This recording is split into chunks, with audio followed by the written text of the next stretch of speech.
Welcome back, everybody. Did a little setup here, all 151 themed. Got a camera right here, which is pointing at the cards directly with a good zoom. And then got one from above so we could see everything else that's taking place. And just this video is going to be going through some bulk that I got from my friend Alex. I placed it all into this box. Hopefully it'll be nice and quick. So all of these cards he gave me, that was just 151 bulk. And I kind of separated them between hollows and non-hollows. And I'm just going to go through it really quick to make sure that they don't have any scratches or anything like that. All right. Because I want to start adding them to my official bulk collection. So yeah, let's see. That muck has a ding in the bottom.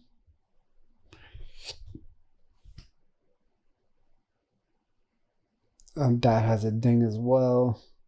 Tentacool has a scratch. Yeah, because he had them like thrown in there with a bunch of other bulk cards. So I don't really want to mix these up with my bulk, which is in pretty much perfect condition. Unless like they're really good. I don't know, what do you guys think? That energy card looks good. Separate it over here for now. Yeah, so just so you guys know what my plan is with the channel for now is I'm going to continue opening 151 packs almost exclusively. I want to go make sure that I get 3 master sets. One for me, one for Jack, one for Eve. And in between, we may open other packs. We may do other things. But right now, I'm documenting the journey of master setting 151 3 times. And I'm going to be grading, hopefully, one of the entire master sets. So that would be pretty interesting. So yeah, that's going to take a lot of money and a lot of time. And I know 151 is probably not the best set to do this with. But this set is very sentimental to me because it's the first set I got to do with my kids. And yeah, the original base set was obviously the most sentimental most of my life because I had the whole set and ended up giving it away. Man, I kind of regret that. I wish I still had it to share with my kids. But yeah, so this is the set that brought all the 151 Pokemon, the original, all of them back in one set for the first time. And I decided, you know what? This is it. Let's get the kids involved in Pokemon. And, there's always a little bit of degeneracy. All the gambling and opening the packs and seeing what you get. So I don't want to set the wrong example with the kids. Just about opening packs and, getting the hits and that's it. I want them to appreciate the journey and enjoy the journey. And I want them to appreciate the artwork and all the cards and really internalize it. So focusing on one set, the 151, is probably, I'm not even sure if this is good. I'm hoping that just focusing on 151 will help them, focus or narrow down their focus just on one set and learn to appreciate the set so that when they are grown-ups, they could say, wow, I really enjoyed that, or holy cow, that was awful. But yeah. And then as other sets come, we may dabble in and out of some sets. But ultimately, we're just going to focus on 151 all the way through.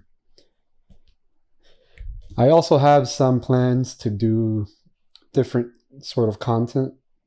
Because, for example, we live in Miami. And Miami is a beautiful city with a lot to do. The weather is not ideal for Pokemon cards, but taking all the right precautions, we could probably do well with with the weather. So what I want to do is videotape. I want to record as much as possible outside and try to do like opening packs in different locations. So kind of like everybody gets to see Miami and all its glory, all while, checking out some Pokemon packs and watching our journey for Master Setting 3X, the 151 set. And with that, I would also like to make travel arrangements whenever possible, particularly when we do family vacations for now, but in the future, it would be great to like actually schedule trips in relation to Pokemon events specifically. And open packs all around the United States, all around the world, and just participate in different things. That would be my ideal, we made it type of thing.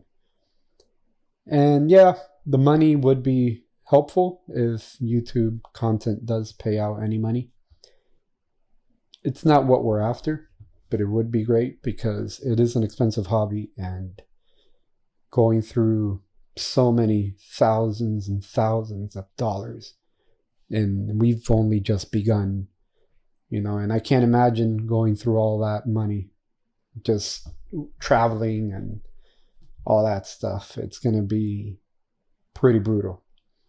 So yeah, if the channel can help fund all... Ooh, look at that. Dirty scratch. That's a really bad one. So if the channel can fund all of that, that would be terrific. That would be an ideal situation. That, let's say the channel makes, God willing, $2,000 to $5,000 a month. That means that at least once a year we could travel abroad and do some content and meet people, all over the world in relation to Pokemon, specifically the trading card game. And I'm curious to see where this goes in the future with NFTs. And I know that's like a touchy subject. I'm not totally against NFTs. I'm a fan if done right, if done responsibly. I'm not sure if this is good. So yeah, I'm not entirely against NFTs, but I am for it, but in a very cautious way. I don't think NFTs will take away the novelty of opening physical packs and having your physical cards. And I know the trading card game is already like online, and you have like your collection there. I don't think you could trade, correct me if I'm wrong, but in the future, I can totally see like all these cards coming with its own code in a form of NFTs. So like that, we can potentially trade, just the digital version of it, and or even sell the digital version of it and have your digital collection. Because if that's the case, I'd be a lot more interested in, quote unquote, master setting as much as possible. Now, gotta catch them all in NFT form. That's pretty cool, and that's relatively simple to store. It may get expensive, but simple to store. Because master setting all these physical sets, it could get pretty intense with storage and proper storage, not just putting them in the shoebox. Like I said, I've only just begun, and I haven't opened thousands and thousands of dollars yet worth of cards, even though I purchased. I've probably opened a few thousand. Can't really say how many, I don't know. But I've already spent hundreds just on storage. And yeah, I can get cheaper storage. I can, little boxes from Amazon for the bulk, whatever. But the thing is, I don't like my 151 getting scuff marks on the sides, or those little white marks that you get, because they're moving around too much. At least for my 151 packs or my 151 cards, I want them to be in good condition.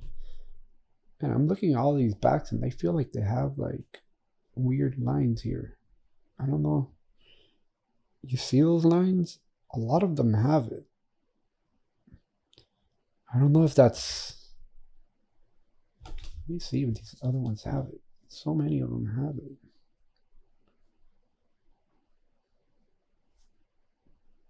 No, they don't.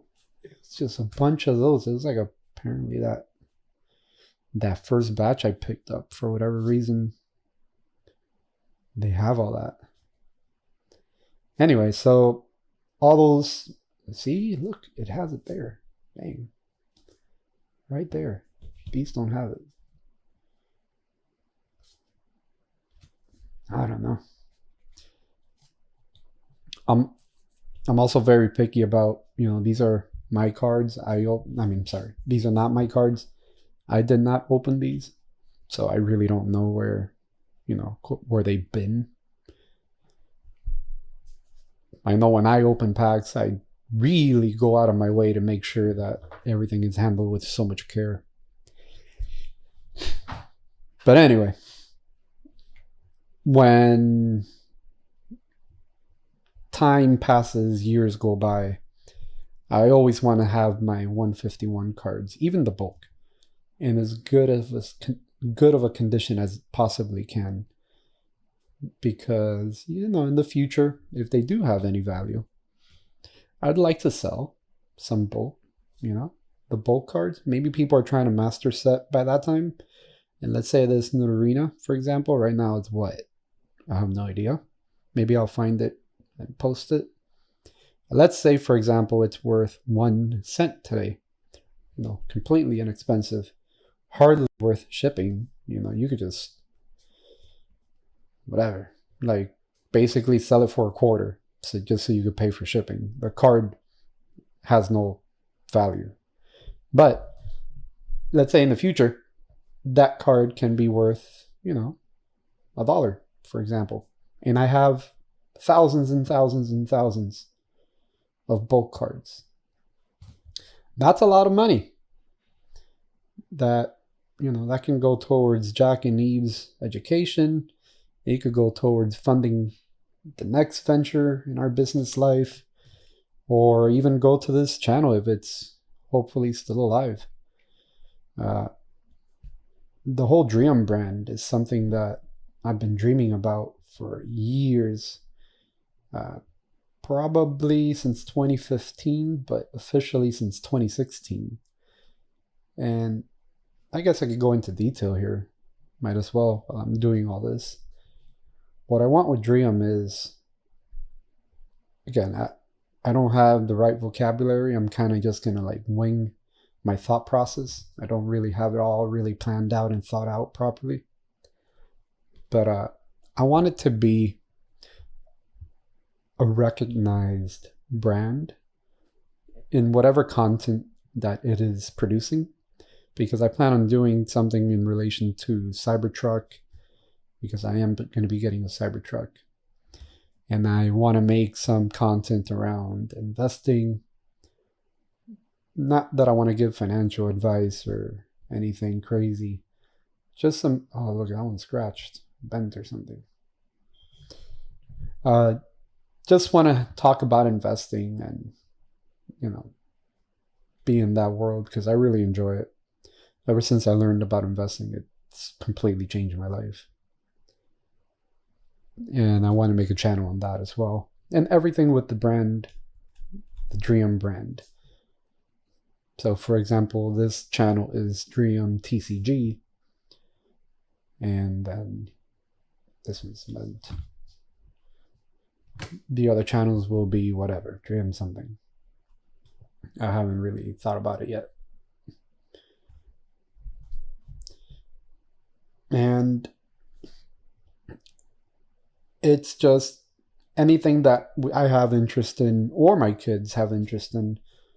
Oh, look at that. We keep it all within a Driium brand, so that people that enjoy our content they could cross-pollinate. So let's say you're a Pokemon fan, but you're also a Cybertruck or Tesla fan. You can watch our content on both channels.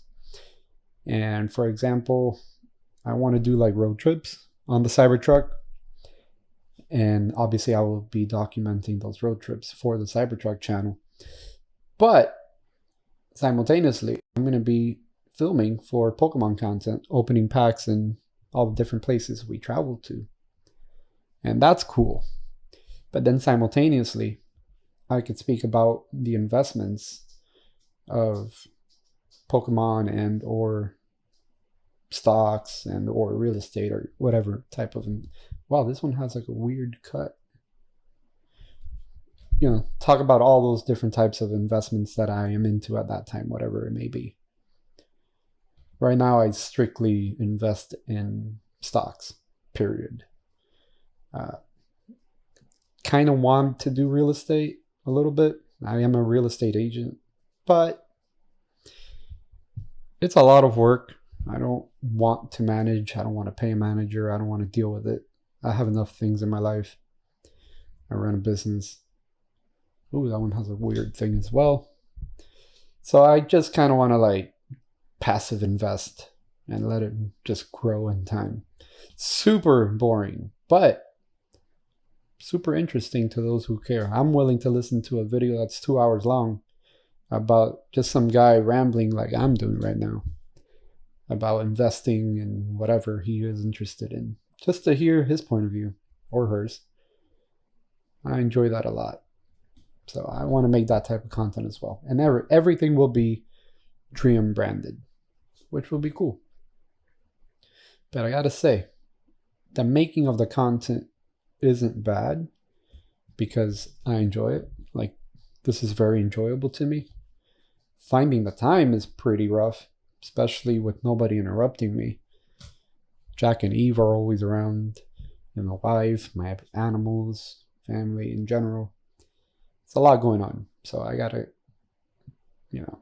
work around that.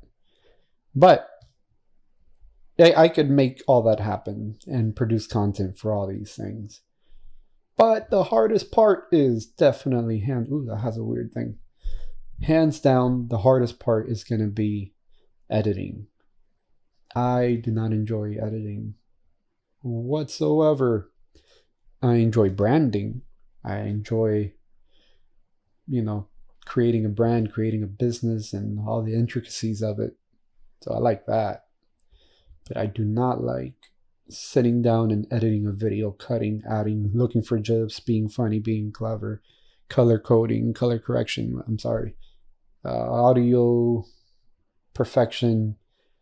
That's a lot of work. Not really interested in that. But gotta do it for that, for this whole operation to work. I think Jack may want to do some form of gymnastics channel in the future. And Eve is going to want to do some form of cooking channel as well in the future. Maybe we could all keep it all in the Driium ecosystem. So yeah, ultimately what I'm creating with Driium is a brand that will house many things. And maybe very, very much long term in the future, we can incorporate other creators as part of the Driium brand. People that we give the seal of approval, so to speak, that we feel they're legitimate and authentic, and they abide by our not our rules, but our standards. That would be cool. Oh, what the heck is this? I don't think I've ever seen a Pidgeotto. Is it? I feel like it's so white. Like missing color. I will set this aside. Look into it later. Oh. Oops. I forgot I put all that there. My bad.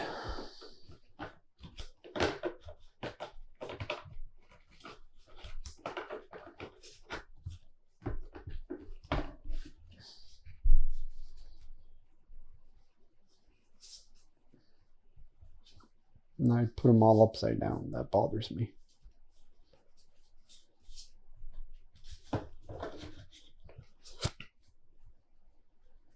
Put these over here. So yeah, that's my plan with the whole Driium brand. Let's take this out. Unnecessary weight. This is where the Mewtwo, the Mew, and the Metal Mew are. I'll probably keep it though. Might as well. I keep a lot of like the things that come in the packs, just in case in the future, right? Any sort of sale or nostalgia, anything. So yeah, that's my big plan. And as far as Pokemon cards go, I'm just happy to be in the hobby. I'm interested in making friends, getting deeper in the hobby, and hopefully leaving the hobby and in a better place than where it's at today. You know. I'm not sure what that is. So I was watching a video today.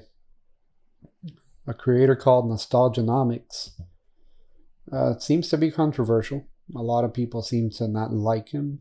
I kind of like him. I don't know. I feel like his advice is his opinion. But I think he's right for the most part. At least in relation to sealed product investing and all that. But I mean, there's a market for everyone doing everything. So there's no one best way. You know, you can make money, sealed product or individual cards or graded cards, whatever. You can make content however you want. I mean, you can make money however you want. Content as well. But anyway, I was watching his thing and he was saying that, his channel, he was saying that it's not uncommon for people to clean up their cards before sending them to PSA to get graded, and that he could use like a little microfiber towel with a little bit of alcohol, like very, very light, and just kind of like clean the hollow patterns, because sometimes the cards have like a little scratch on the hollow part and people are assuming that it's a permanent scratch, that, you know, I can't send my card to PSA like that because it has a scratch, and so they don't send it. But apparently you could just pass that little alcohol microfiber towel and it could take off that scratch, and it doesn't really, it was just like a little smear more than a scratch, you know. But if you go like that with your finger, it won't come off. But if you actually pass a little alcohol wipe, it may. So I don't know how I feel about it. I would have to try like on a cheap card first. But yeah, if it works, it works. Because I have a, what was it that I have?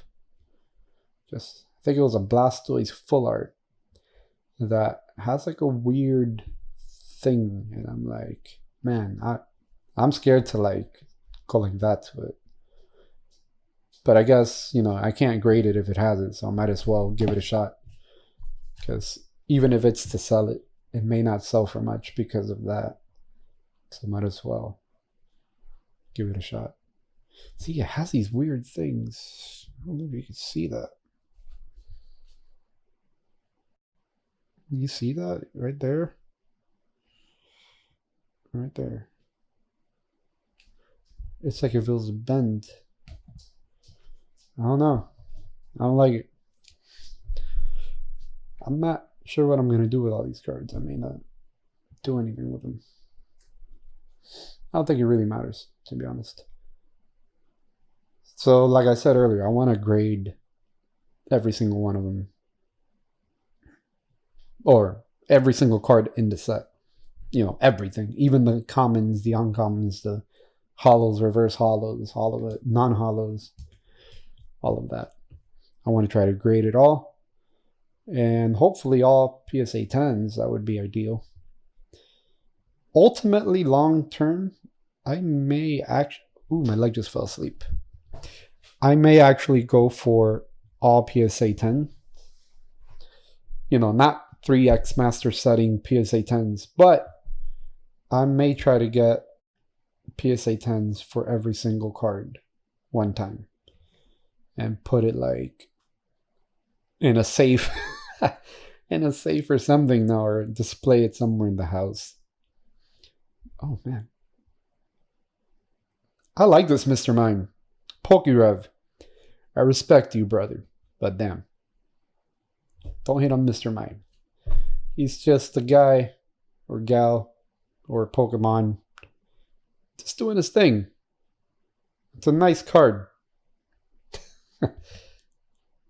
It has a scratch though, so.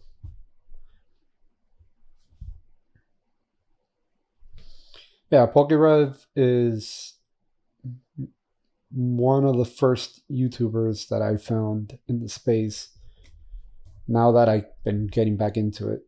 Actually, I found Leonhardt first. And I don't know why there's so much hate about Leonhardt. I don't know. I guess when you get that big, you're either a superhero or you live long enough to become the villain type deal. And then rinse and repeat. But anyway, about Pokerev, Pokemon Revolution, I believe it's what it's short for. I started watching a lot of his early content, like his first, 20 videos or something like that. And that's part of the reason why I started liking him so much. Like, he was first like a sincere fan, just collecting since I don't know how long. And then he started the channel just because he had such a good collection he wanted to share, which makes absolute sense because you can monetize that. And anyway, I liked his content. I think he's legitimate. I think he's truthful. I think he's genuine. I think he's the real deal. And I have a lot of respect for him. And his mystery pack seems to be the staple. Give me 1 second.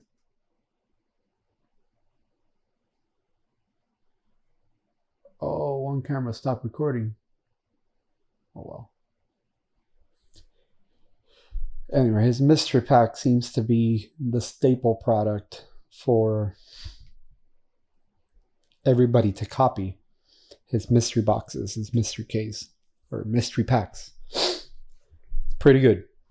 I'm interested in getting myself... I'll probably buy 3. 1 for me, 1 for Eve, 1 for Jack. And see what we got. It would be insane to get an old base set or fossil or jungle. That would be really cool. I haven't opened those packs since I was a little boy. Not even a little boy. How old was I? 13? I don't know. How old was I? When Pokemon was popular? When it first came out? 37 now? You guys do the math.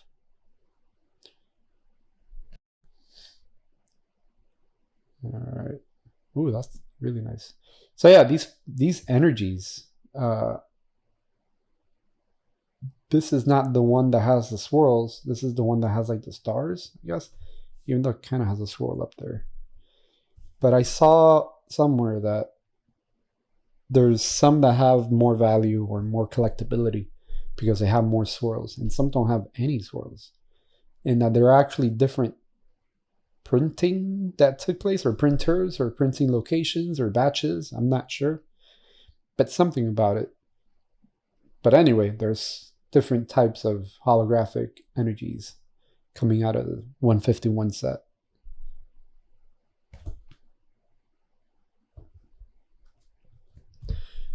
Zubat is a cool Pokemon. Or cool card, I mean. I like it. I also want to do videos on like the artist. Oh, look at those cuts. Yuck. This Gengar's weird. Not my favorite. He looks like a blob and then his eyes are like... They don't make sense. I do like the background. Like he's like running away like in a city or cemetery or something. I'm not sure. But I'm not a fan of how Gengar looks. It just looks like a purple blob.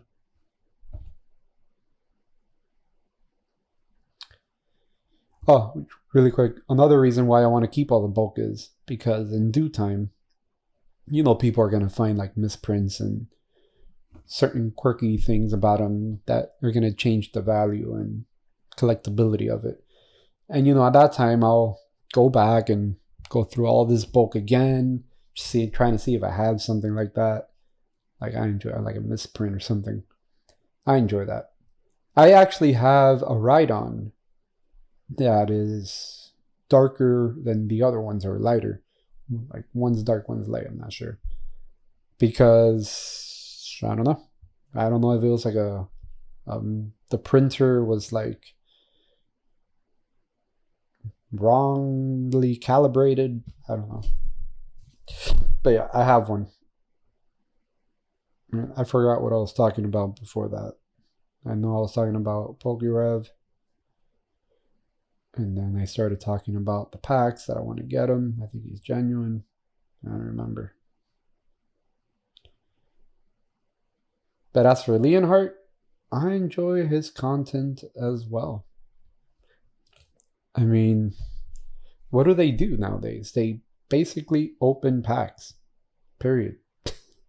Like, that's all they do. They open packs. It really is not exciting.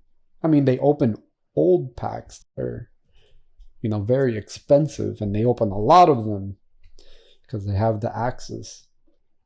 So I guess that's cool.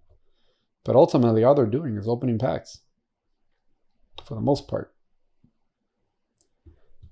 But I like Leonhardt as well. I mean, these are grown men with families, just like me, just doing their thing, enjoying Pokemon. I mean, to them, this is more of a business, or officially, that it takes a lot of time and effort. For me, although it's inclined to be a business, it's just, you know, I'm in the bootstrapping stages. Whoa, that's terrible. That's garbage. But yeah, Leonhardt's pretty cool. I think he's cool. You guys tell me why nobody likes him. Like, I know Cool Trainer Ryan, which I think is great too. I know he doesn't like Leonhardt. I don't know why. I know he's friends with PokeRev. And, you know, PokeRev is really big, so he's not going to say things that are going to be controversial, I guess. So, I guess Cool Trainer Ryan is saying it for him. And his videos are great. He's entertaining, you know. He has a funny community overall, the Hanger Gang. It's great. I like the new emblem that he got. It's funny. But Leonhardt is back to doing content like in places, like outside of his studio. Apparently that's what he used to do back in 2016, he said. And I think that's cool. I mean, he's going to like a library to open it. I think that's not cool. I think that's boring. But whatever. He's trying, he's getting out there. And he's partially doing it because that's what he used to do. You know, he's been to that library and he's gotten some good pulls. But I think he needs to go do it in bigger and better places. But don't tell him I said that, because that's my idea. You know, another YouTuber, Mystic Rips, which I did like a double take because I was a fan of his, or I am a fan of his, with Pokemon Go when I used to play. And I really enjoyed his content. And I always thought to myself, man, ooh, what's that? What a great job. Like, just literally travel the United States and the world playing Pokemon Go. Like, what? That's great. And then, you know, I went out and I did a few things, and the whole logistics of carrying your phone and having to charge it and getting service, and there's not like enough people to play with sometimes. And then you got to carry like another extra camera and an extra tripod. And it's like, whoa. I was just like, you know what? That's a lot of work. And I don't know if he traveled by himself, but that's a lot of work, even by yourself or with somebody else. It's still a lot of work. So I never really pursued that. It wasn't my jam. But I do want to do it, like I said, with Pokemon cards, which is ironic. That's even more work. And I got to carry more things. But this time around, my kids are big. Because when Pokemon Go came out, my kids were about 1.5 years. So 2 years old. So it wasn't something I could do. It was just way too much for me. But now maybe with Jack and Eve, you know, one of them records, one of them holds the cards, or I record, or I hold the cards, and we take turns. And since we're traveling, obviously my wife will be there, Alexis, and she'll be involved so she can help. And all that is great. So I'm wondering why Leonhardt hasn't done things like that. You know, I don't know. He definitely has the means to do all that. But Mystic Rips does a lot of moving around with cards, like buying and going here, going there. Not so much opening them in like cool places, but he does go to cool places. Mystic Rips is very good. I enjoy his content as well. And let's see, somebody else that I enjoy their content. Well, there's Danny Phantom from the Phantom Clan or Phantom Fam. I don't know what they call themselves. Forgot. He's pretty cool. Not sure if what is that? No. I'm not sure where he's going with his channel. He said he's going to be making some changes, but as of now, he's basically like every other guy, just like I am here, just opening packs, and that's it. And he does have his company that sells cards and packs and all that, and I guess he should be diving deeper into that and really giving more business information.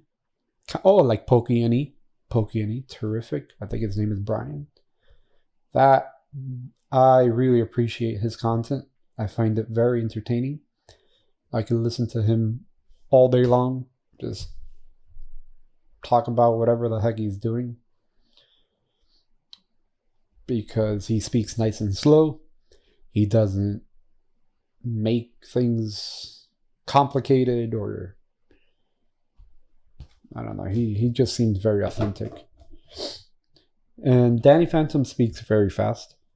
So then if I'm not really paying attention, like if I'm working, for example, and I'm just I happen to be listening to like Pokémon Brian, you know, I could follow along even though I'm working, or if I'm working out, or, you know, cleaning or whatever, you know, I could follow him. I follow Pokémon really well because he talks slow and all that. But Danny Phantom, holy cow, I cannot follow him. I lose track. I got to rewind all the time. It takes more effort with my attention to follow him. But other than that, I think he's a great YouTuber. I think he has a lot of good information. I don't know why he's always... I mean, I don't want to say that it's very doom and gloom, but I feel like his information is always, you know, this deck is going down in price, why you shouldn't be starting your own Pokemon business because of how hard it is and all that.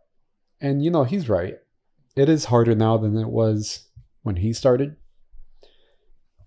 So his advice is coming from a good place. I think he needs to package it maybe a little better, and his delivery needs to be a little more optimistic. because you want to encourage people to take risk and follow their dreams and all that. But also you want to caution them that, you know, it's not going to be an easy ride. But don't discourage people unless you really, really feel it's not good. Which, and in that case, you shouldn't be making content on the topic of starting a business on it, because then, I mean, you can make one video or two or whatever, but continuously making content on why you shouldn't be making a Pokemon business, it just leaves a bad taste in the channel, you know? And I think he realized that because his community potentially called him out. I don't really know. So he's been pivoting right now, and his advice is still the same, that it is harder, but he is changing it up, saying that it is possible. And if you're willing to put in the work and put in the time, because it takes time and a lot of work. Whoa, look at all the scratches. I'm not sure. I'm not sure if those are scratches or, yeah, a little bit. So if you're willing to put in the time and all that, it is possible. So that's what he's saying now, and I think that's really cool. But I do enjoy. Ooh, dang, it has a thing too. I do enjoy his content though. I think he's a good guy. I don't think he's a bad guy. And there's other creators that I don't really remember their names right now that I've seen. Some I like, some I don't really like, you know. But ultimately, it's all the same thing. It's just people opening packs, you know, hundreds and hundreds of dollars worth of packs. The bigger YouTubers is just thousands of dollars worth of packs. And it's all about, you know, getting the hit. And then moving on to the next hit. And then the next, and the next, and the next. And then Pokemon keeps releasing new product. And people keep opening the packs, trying to get the new hits. Logically, that's what the whole thing is about. But then you kind of lose sight of enjoying these things. Like when I look at these cards, I really enjoy it. Like, have you ever noticed that this Beedrill is flying up from a forest? Like those are trees, and the perspective is he's just flying straight up. Like, that's cool. Like somebody put a lot of thought into that card. You know, this Dragonair, like, even though it's not a holo, it's a reverse holo, but somebody put a lot of thought into that art. Like, it's really nice. So I think you should stop and really enjoy the cards. But I get it. When you have like hundreds and hundreds and thousands of packs that you're opening, you know, you kind of just got to go through them. And I understand. And the community doesn't want to just see, you know, the same old card. Like, for example, let's talk about this Magneton. You know, it seems to be in some sort of a factory or power plant or something in the background, industrial looking. Makes sense. He's electric. He's Magneton. So potentially a power plant. And yeah, so we could analyze that. We can look at the artist, Yuka Mari, or Yuka Mori, the illustrator. So we could go into depth. Hold on, I was reading what it said there.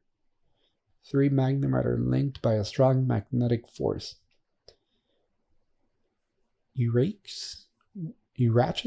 I don't know how to pronounce that word. Will occur if you get too close. Oh, sorry. Anyway, so we could dive deep into the artist and learn about this person. And that's cool. But let's say I do it. Danny Phantom does it. PokeRev does it. You know, everybody does it. And it's kind of like, okay, everybody's done with that. Like, nobody cares at that point. Unless, you're doing it for your community, specifically. And if some other creator does it, they're doing it for their community. So some people may be watching, Danny Phantom, and they don't know who PokeRev is. Some people watch PokeRev, they will never hear about Danny Phantom. So the only way they get to consume that content on that artist or that information on that card is if their preferred content creator, took the time to do it. Because not everybody looks at every one. Most people do, I think. Especially when you're going through binges and you've already binged like all your favorite content creators. You go and you branch out and see who else has similar content that you could follow. But yeah, I'd still want to take the time and analyze each card and go through like that Aerodactyl is super nice. I remember when I first saw it, I was with my friend and I was so like, wow, it's so nice. And he's like, yeah, move on, it's not a hit. And I'm like, damn, man, it's not a hit.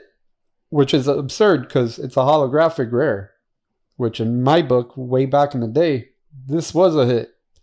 But it's not a hit anymore. And I get it. We've moved on. So now I open this card and I don't get excited about it anymore. But I do want to take the time to appreciate it at least one time. In depth. Make a video about it. And other cards, not just this one. Literally all the cards. I want to do that. And maybe that's something that is boring to people. Maybe they don't want to consume that content. And then I shared this with my friend, my consultant. He'll tell me the truth, my friend Alex. He will not sugarcoat it. And he's like, well, that's boring. Think about it. What content would you want to watch? I'm like, well, damn. I literally would like to see that content. Like, I enjoy that. That's something that I could be working. I could be playing a video game. I could be cleaning. I could be just laying in bed, going to sleep, trying to chill.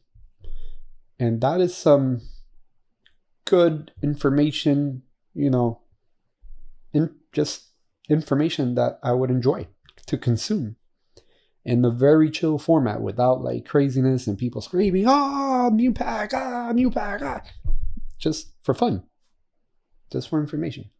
And yeah, although my channel won't revolve around that, but I think I would very much enjoy doing that for each card, at least in the 151 set. Maybe in the future for other sets, if it does well with 151, I don't know. And also, again, like I said, 151 is my primary focus. I am interested in learning all these things about 151. I care. And there has to be other people like me that care, that want to know that information too. Because I am not the only father out there that saw 151 and said, this is it. This is the time to get my kids involved. Like, this is my next chance to collect, to catch them all. Since when I was a kid, I never got that chance again. Because by the time I started caring about Pokemon again and like really truly missing that I didn't have the base set, it was when I had kids that I couldn't share it with them. Try to explain to them Pokemon, and it's like, I have no cards. Like, it was a big part of my life at that time. Huge. Like, literally my whole day revolved around it. And I didn't have anything to show for it. Not even pictures, because back in those days, there was no phones to take pictures. Whoops. So what I have is just memories, which is great, but memories fade, memories get mixed. Look, this has absolutely no swirls. So I don't know which card is the more valuable, the swirls or not swirls, but this has no swirls. Anyway, you can't trust your memory. Your memory will deceive you at some point. And it would be cool to see like a picture or video of way back when, all the collecting and trading I did my grandparents and my mom would take me to, with my friend Alex, actually. We used to go to Toys R Us and just... Whoa, hold on a minute. I knew I wasn't crazy. This is a Pidgeotto from 151. This is a Pidgeotto from another set. Obsidian Flames. No wonder. I was like, that looks not right. Okay. That makes sense. So this is not special. But I am going to save it in another bulk. Alright, so let's get back to this. So, anyway, what was I saying? Yeah, so pictures and stuff. I wish I could document all of that. So now with 151, I have access to all this, and I have the intentions. So I want to document everything. And then in the future, when... The funny thing is, though, in 20 years, 20 years ago, I was 17 years old. So I was young, and now I look back as an adult. And in 20 years, I am going to be, 57 years old? That is a whole different level in life. So I have no idea. Oh, look, there's a thing there. So I have no idea how I'm going to be at that point in life. But considering everything is good, I would absolutely love to go back and revisit some of my videos from 151 and reminisce. Watch them with Jack and Eve again. Remember these days. These beautiful memories that we have. Some are good, some are bad. For example, Eve, stop complaining. I'm recording. Jack, stop jumping. You're shaking the camera. All the different takes. They are 9 years old. Anyway, I would like to revisit that with them. And even if I have if they have children and I have grandchildren, that would be even cooler to get the new generation excited about Pokemon and sharing our journey. And, God willing, I live a long, healthy life. When I'm the next 20 years, I would be 77. How cool is that? That I get to do it now potentially with my great-grandkids. I don't know. Or just by myself with my wife at home. Hey, remember when I used to spend thousands of dollars on Pokemon? Or hey, look, thanks to those early videos, look at everything we've achieved. We have this Driium brand, and it's beautiful and it's great and people love it. Who knows? Wishful thinking here. Oops. Ultimately, I just want to spread kindness in the world. There's a lot of BS.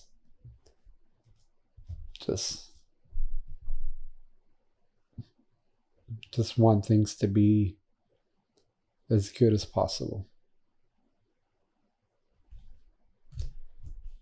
And if I could do it with my children, that would be amazing. So here we are.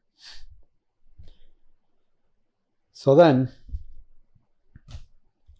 as for editing, let's go back to that, which is the real negative thing in my life. I want to try now Premiere Pro. I've been using, what's it called? Final Cut Pro. And I have absolutely no reason to not use it. But I like having everything in one place. I'm an ecosystem type of guy. Just because of the simplicity of it. Oops. So for example, anything mobile, for the past few years, I went from Android to iPhone. I know, I did. The ecosystem of the iPhone of Apple was convenient to me more than the Android was. Trust me, I'm an Android fan, but I had to. And then Now my laptop is also Apple, which is great, which is why I use Final Cut Pro. But I like Photoshop.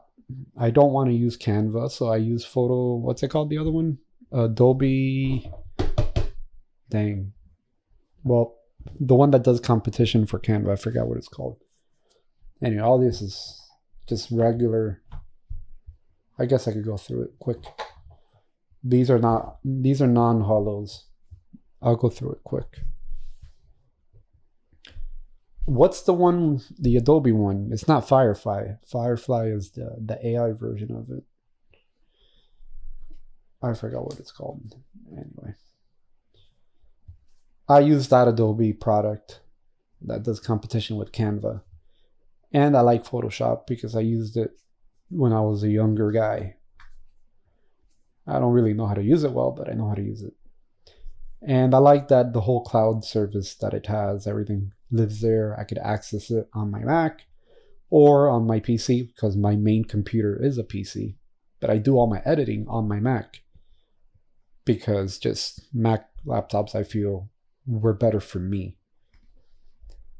And when I want to sit down and like work, like on the branding and Photoshop and things like that, I rather use my computer, my PC. I have a bigger monitor. It's just, I understand Windows better for all that stuff, and I just prefer it. So yeah, I'm an ecosystem type of guy. And I forgot why I was saying that I'm an ecosystem type of guy, but I am an ecosystem type of guy. And I wish I can remember. I completely forgot where I was going with that. I don't remember. Hey. I wish I remembered. Hold on, let me check this camera real quick.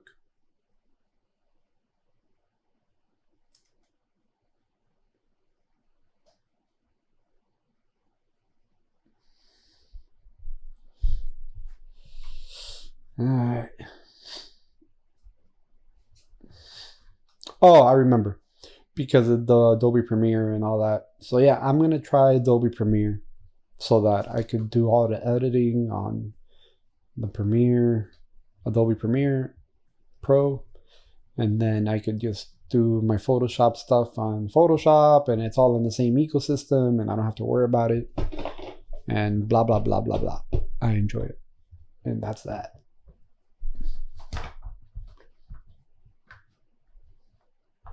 Yeah, I think all the non-holos are, unless they have a scratch or something, I think it's okay. I mean, unless they're bent or something. So yeah, I'm going to start, excuse me, got a hair in my mouth. I'm going to start learning to use Adobe Premiere and use that for my edits. Oh, another reason was the Firefly, which is their AI, is pretty cool. I saw a few videos and I'm like, dang, I want to try it. So I don't know if Final Cut Pro has it. I don't think so. And I know there's other ways I can incorporate AI into my videos using Final Cut Pro with like third-party platforms. But again, like I said, I like to have it all in one place and keep it simple, because the less I got to think about, the better it is for me. I have enough on my plate. I really do. But I want to do this. But I want to do it right. As right as possible for me, you know. So yeah, I'm going to keep it on the ecosystem, and I'm going to use Adobe Firefly to do some cool stuff. Maybe add some backgrounds in the future to my streams. I mean, my videos. And I want to add like images, and, you know, I could tell it like make, you know, design a house with a little patch of grass next to it. And then I'll grab like a Pikachu and put it there, and then, you know, that's a thumbnail. Something like that. It just helps me, because I don't really know how to design anything. I just kind of like push buttons in Photoshop until something comes out of it. And it's worked for me so far, but with AI, it's nicer.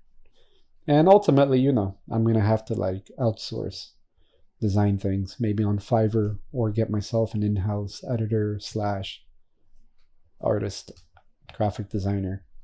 But that's in the future. For now, I'd rather just pay Adobe whatever it is they charge every month, and I have access to all those fun toys. Speaking of paying monthly, I'm going to put this here because my hand got tired. Monthly payments. Everything in the monthly payment, including Twitter now. What are your thoughts about Twitter? Personally, I like it. I don't really feel any different because I don't really use it that much. But if I had to choose a platform to like live on, I would use Twitter because I used to run another online business before the kids were born, and I utilized Twitter to help it grow, and it helped a lot. And why did I use Twitter? I don't know, because I didn't really like Facebook. Facebook to me is very overwhelming. And I don't remember if Instagram was a thing, or I don't remember. Oh, Instagram, you couldn't use it on your computer at that time, I think. And I hate doing anything on my phone that's work related. My phone is strictly to talk and like watch a YouTube video or listen to stuff and whatever. Oh, look at that card. Whew, terrible. So I gravitated towards Twitter for that reason. Oh, dang, this one's scratched too. And I became a fan, and I used Twitter to grow my business organically. I never paid for any ads or anything like that. I'm not sure if that card has a bend, a crease. But anyway, I like Twitter a lot. So that's my only reason why I would use it, because I understand it. And I'm a fan of Elon's. I don't agree with everything he says, but I am a fan. And Twitter right now, I think I'm paying, I don't remember, $160 a year, something like that. I don't really remember. Not sure how much that is monthly. I forgot. Don't want to do the math. But the reason I pay for it, number one, is because I wanted to get verified, you know, the blue check mark. You can follow me actually at Driium. And just having that check mark gives legitimacy. I want to avoid as many bots as possible. And I think paying for it gives some level of protection, I think. I don't remember. Ooh, it's bad. So yeah, I'm paying for it. And I would like to be more active on it. Maybe anything I post on YouTube, I can potentially post the same content on Twitter. And maybe even short form content that I post on YouTube, I could also post it on Twitter. They have a new creators platform that allows you to put long form content and short form and all that. And people can subscribe to you as well. Like not just to follow, like subscribe and pay monthly for like unique content, you know, specifically for subscribers on Twitter. And then they also have like a split system where I think you get a cut from the ad revenue that your content provides or generates. So all that thing, you know, that sounds really good to me. So I'm a fan, and I am interested in giving it a shot. Because although world life doesn't revolve around money, but money definitely helps. And it doesn't buy intrinsic happiness, but it can help you be happy. You know, just by opening up doors, giving you options and peace of mind, and potentially, hopefully, you did it the right way and it would be less stress. Because you could make a lot of money the wrong way, and then, yeah, you live with a lot of stress, and it's not worth it. So I want to give Twitter a shot, but I can't dismiss Instagram because it is a beast. Although I don't like using it just because it's just another platform that I just don't care about. There's no real reason other than it doesn't interest me. Like, I don't care to see like people's pictures or like their short form content. Like, I really don't care. I'm more of a long form content type of guy. So I could just pass time while I do other things.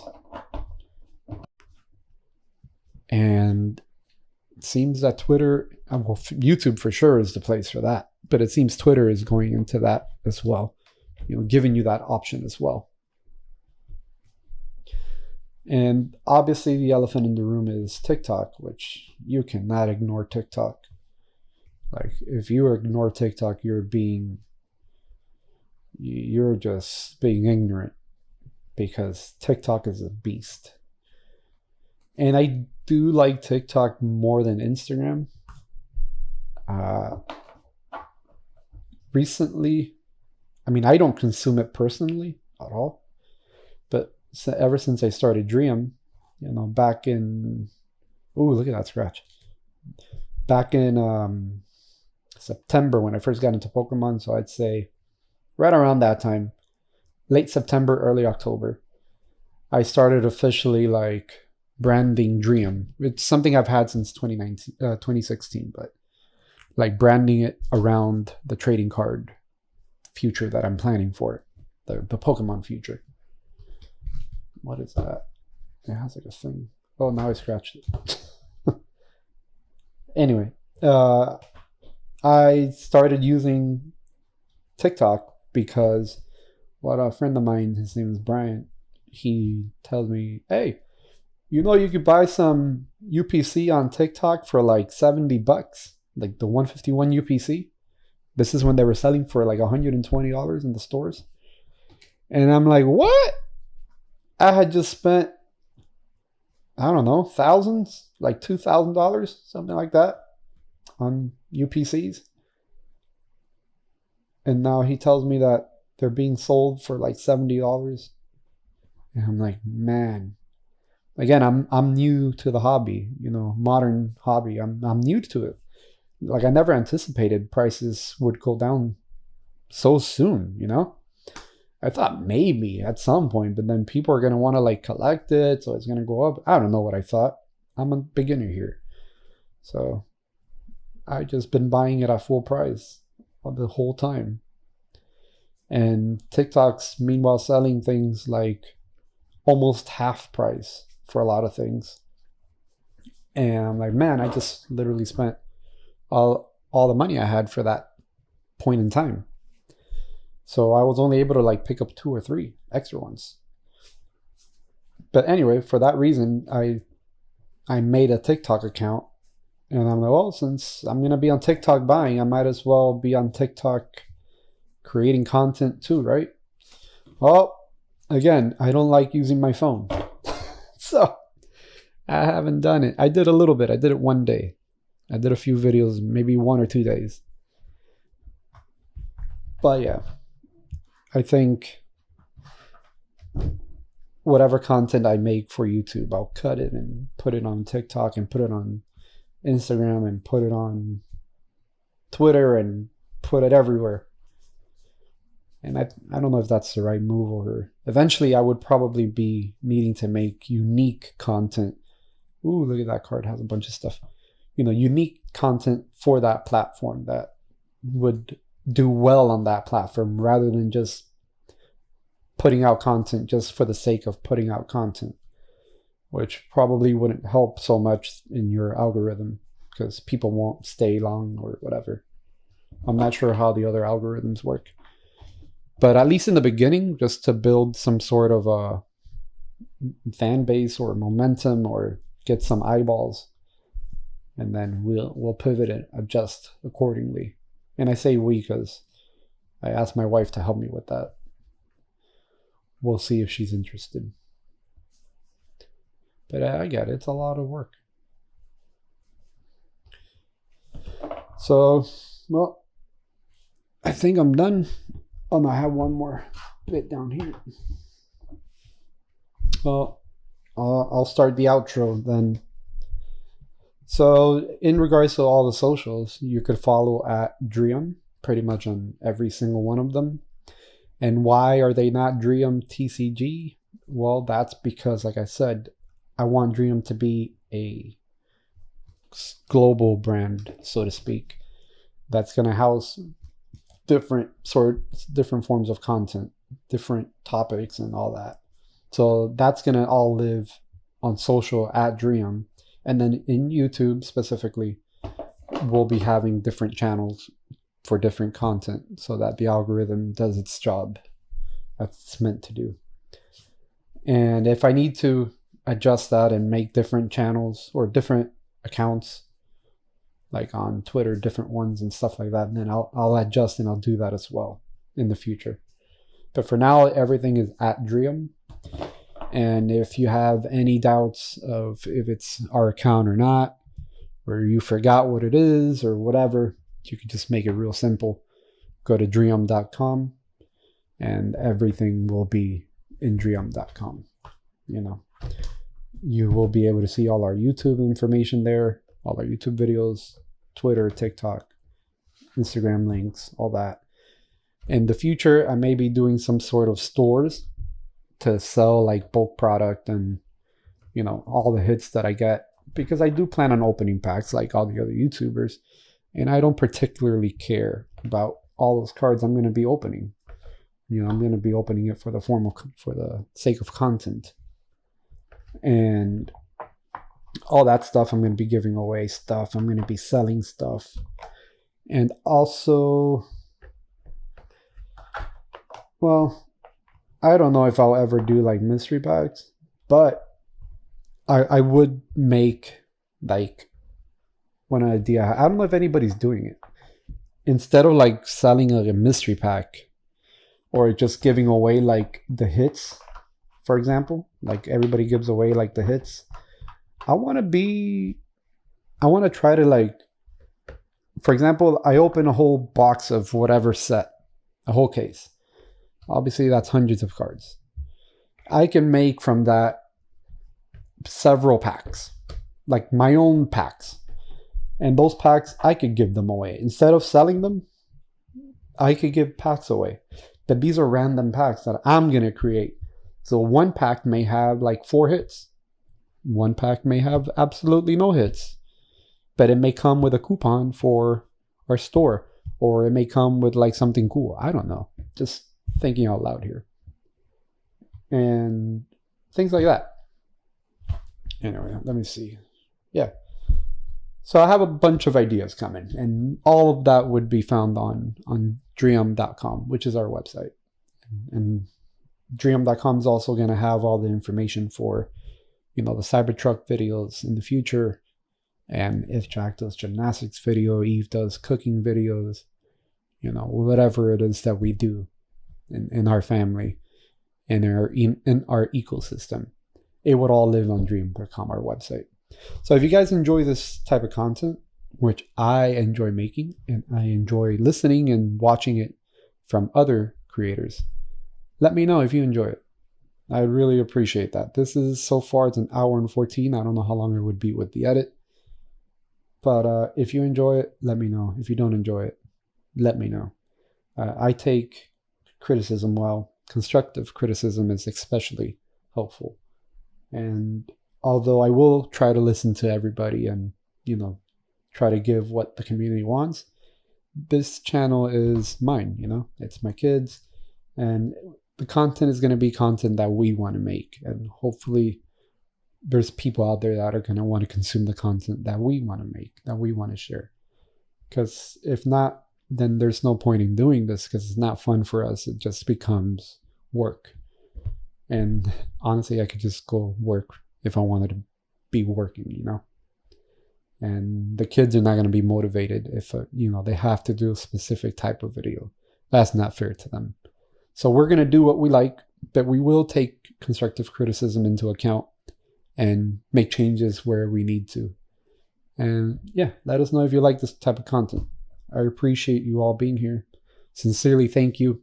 If you made it this long, like everybody says, like the video, please. Subscribe, share it, and yeah, play it on every single YouTube account that you have to help us get some views and followers. I think as of right now, our average video is about 200 or less views, and we're sitting, I think, at 31 subscribers.